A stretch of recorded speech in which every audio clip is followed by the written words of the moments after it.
আসসালামু আলাইকুম প্রিয় শিক্ষার্থীরা, আজকের ক্লাসে তোমাদের ম্যাথ রিলেটেড বিভিন্ন প্রশ্ন, যেমন হচ্ছে ম্যাথে তুমি কিভাবে প্রিপারেশন নিবা, রিটেন প্লাস এমসিকিউ, ম্যাথে কিভাবে প্রিপারেশন নিলে মিনিমাম 80 প্লাস মার্কস তুলতে পারবা, এবং ম্যাথ রিলেটেড বিভিন্ন ধরনের প্রশ্ন, যেমন হচ্ছে শুধুমাত্র কোশ্চেন ব্যাংক সলভ করলে ম্যাথের প্রিপারেশন কমপ্লিট হবে কিনা, অথবা ম্যাথ আমি হচ্ছে আলাদাভাবে কিভাবে সলভ করতে পারি, আমি ম্যাথে অনেক উইক, তাহলে আমি এই মুহূর্তে কিভাবে পড়াশোনা কন্টিনিউ করব, কিভাবে ম্যাথ পড়বো, এই বিষয়গুলো নিয়ে আলোচনা করা হবে। তো আজকের ক্লাসে আমি 80 প্লাস কিভাবে তোলা যায় সেই বিষয়টা নিয়ে আলোচনা করব, প্লাস আমি কিভাবে ম্যাথে 25/25 মার্কস তুলতে পারছিলাম সেই বিষয়টাও বলার চেষ্টা করব। সো শুরু করা যাক।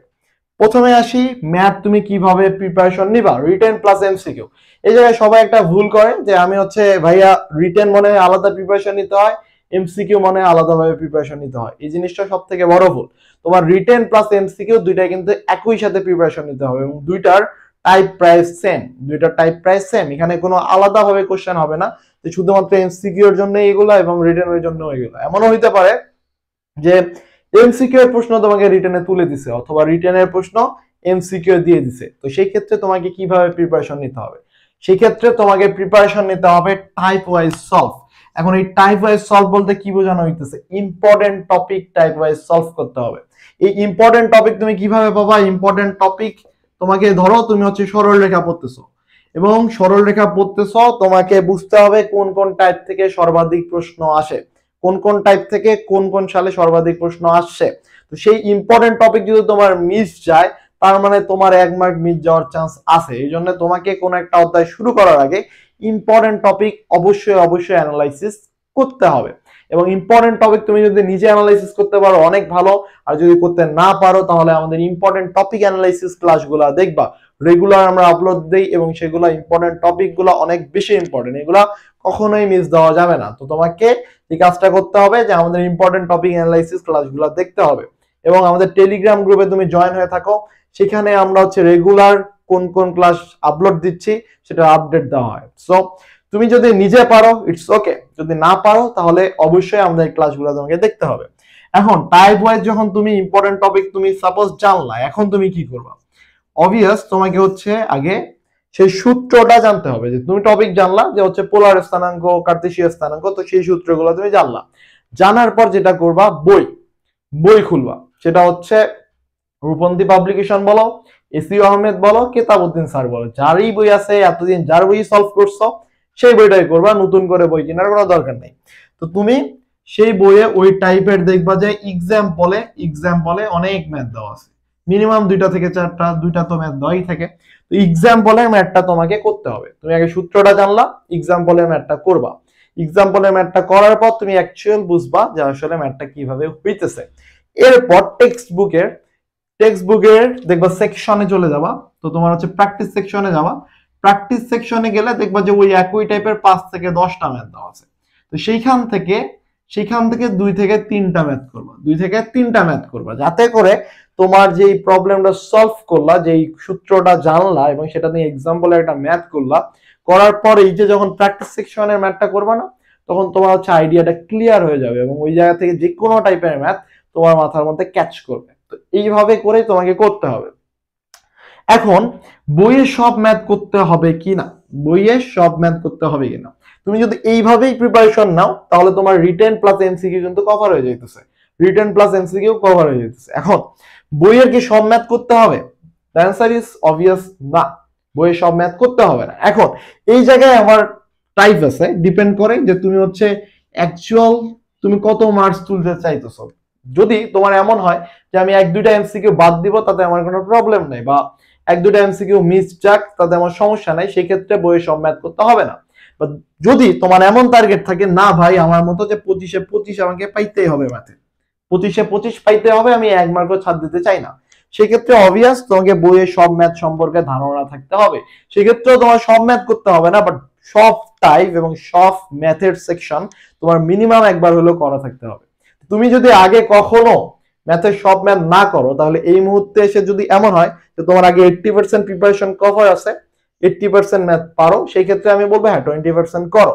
বাট তোমার প্রিপারেশন যদি এমন হয় যে আমি 60% ম্যাথ পারি, সেই ক্ষেত্রে আমি বলবো আগে 80%টা কভার করো, আগে 18 প্লাস মার্কস তুলো, তারপর যদি সময় থাকে তারপরে তোমার আগে 80% কভার, ইম্পর্টেন্ট টপিক গুলো কভার করার পরে কোশ্চেন ব্যাংক, প্রিপারেশন বুক এসব সলভ করার পরেও যদি তোমার 10-15 দিন হাতে সময় থাকে, সেই ক্ষেত্রে আমি বলবো তারপরের ধাপে তুমি যাও, তারপরে হচ্ছে তুমি 25/25 চিন্তা করো। কিন্তু তার আগে তোমাকে অবভিয়াস 80+ মার্ক তোলার জায়গায় ক্লিয়ার করতে হবে।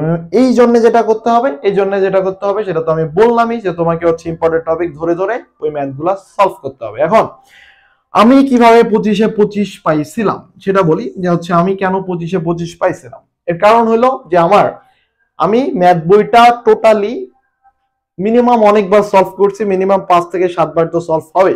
তো আমার ম্যাথ বইয়ের এমন কোনো ম্যাথ ছিল না যে ম্যাথটা আসলে আমি পাইতাম না। ম্যাথ বইয়ের আমি ওইভাবে প্রিপারেশন নিছি যে রিটেন এমসিকিউ প্লাস কোশ্চেন ব্যাংকের এমন কোনো ম্যাথ ছিল না যে ম্যাথটা হচ্ছে যদি দেয় হুবহু দেয় আমার জাস্ট অ্যান্সার যাতে আমি দেখা মাত্রই করতে পারি, এই ধরনের প্রিপারেশন নিছিলাম। তোমার যদি আইডিয়া থাকে, তোমার যদি চিন্তা ভাবনা থাকে 25/25 পাওয়ার, তাহলে এইভাবে প্রিপারেশন তোমাকে বুস্ট করতে হবে। বাট সবাইকে কিন্তু 25/25 পাইতে হয় না, সবাইকে 25/25 পাওয়ার দরকার নেই। আগে তোমাকে সিকিউর করো 80+ মার্ক, দেন 25/25 দিকে যাও।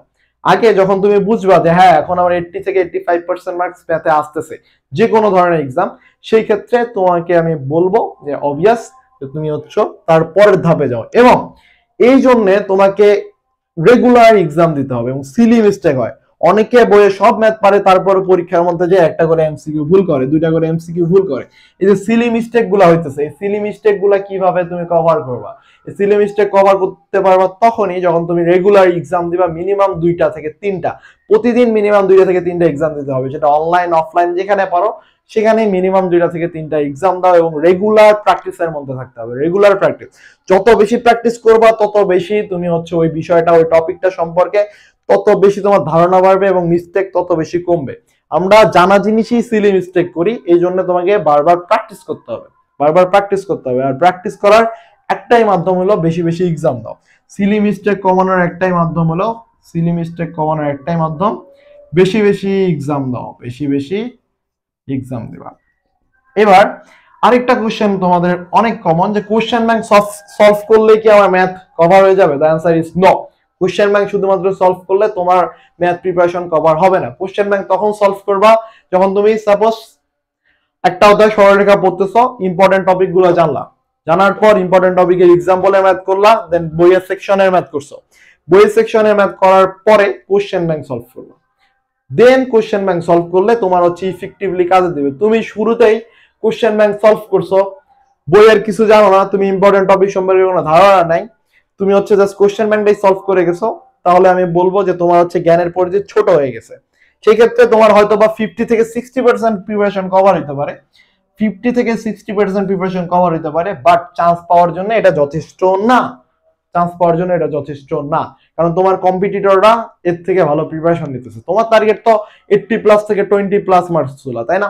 তাহলে তুমি শুধুমাত্র কোশ্চেন ব্যাংক সলভ করে কেন প্রিপারেশন চিন্তা করো? এখন অনেকে বলে যে ভাই আমি তো অনেক উইক ম্যাথে, সেই ক্ষেত্রে আমি কি করব? আমি ম্যাথে অনেক উইক, সেক্ষেত্রে আমি কি করব? সেই ক্ষেত্রে আমি বলবো ইম্পর্টেন্ট টপিক গুলা বেশি বেশি বার করে করো, ইম্পর্টেন্ট টপিক গুলা, দেন কোশ্চেন ব্যাংকটা করবা, প্রতিটা অধ্যায় যখন করতেছো ইম্পর্টেন্ট টপিক করার পরপরই কোশ্চেন ব্যাংক সলভ করবে এবং বারবার করবে। উইকনেস কাটানোর একটাই উপায়, সেটা হলো বারবার প্র্যাকটিস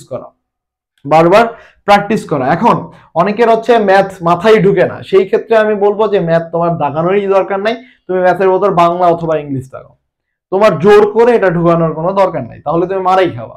তুমি যদি ফিজিক্স, কেমিস্ট্রি, বায়োলজি ভালো মতো পারো, ম্যাথ তোমার মাথায় একদমই ঢুকে না, আমি বলবো সেই ক্ষেত্রে তুমি সুইচ করো ফিজিক্স অথবা তুমি হচ্ছে বাংলা অথবা ইংলিশ, এগুলোতে মনোযোগ দাও এবং ফিজিক্স, কেমিস্ট্রি, বায়োলজিতে অ্যাজ মাচ অ্যাজ মার্কস তুমি গেইন করার চেষ্টা করো। ওইখানে মিনিমাম প্রতিটা সাবজেক্টে 20 মার্কসের উপর তোলার ট্রাই করো, কারণ 3টাতে 20 করে পাইলে হবে 60, বাংলা ইংলিশে ধরো তুমি পাবা 15, 75 মার্ক, একটা ভালো সাবজেক্ট পাবা, বা 10, 70 মোটামুটি লেভেলের একটা ভালো সাবজেক্ট পাবা। সো ট্রাই করো। যদি তোমার হচ্ছে টার্গেট থেকে 25/25, সেটাও বললাম, টার্গেট থেকে 18, সেটাও বললাম, যদি একবারই উইক হয়, একবারই তোমার ম্যাথ মাথায় ঢুকে না, সেই ক্ষেত্রে আমি বলবো ম্যাথ না দাগিয়ে তুমি বাংলা বা ইংলিশের দিকে সুইচ করো, এখনো সময় আছে, ঠিক মতো ভাবে ডিসিশন নাও এই মুহূর্ত থেকে। সো এই ছিল ভিডিও আজকের জন্য। তো আমরা হচ্ছে রেগুলার আমাদের চ্যানেলে ইম্পর্টেন্ট টপিক অ্যানালাইসিস এর ক্লাস আপলোড করতেছি, ফিজিক্স, কেমিস্ট্রি, ম্যাথ, এবং খুব শীঘ্রই আমরা বায়োলজিরও ইম্পর্টেন্ট টপিক অ্যানালাইসিস এর ক্লাস আপলোড দেওয়ার চেষ্টা করব। তো তোমাদের যারা ইম্পর্টেন্ট টপিক সম্পর্কে একদমই অজ্ঞ তারা আমাদের ক্লাসগুলো দেখতে পারো, এটা তোমাদের অনেক বেশি হেল্প করবে তোমাদের প্রিপারেশনকে আরো বেশি বুস্ট করার জন্য। এবং আমরা তোমাদের পুরো অ্যাডমিশন জার্নিতে আসি এবং পুরো অ্যাডমিশন জার্নি তোমাদের সাথে থাকার চেষ্টা করব।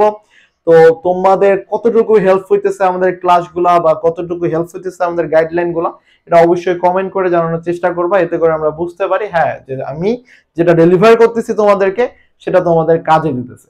তো এতটুকুই তোমাদের কাছে চাওয়া, এবং ভালো লাগলে অবশ্যই লাইক করবা, শেয়ার করবা। ধন্যবাদ।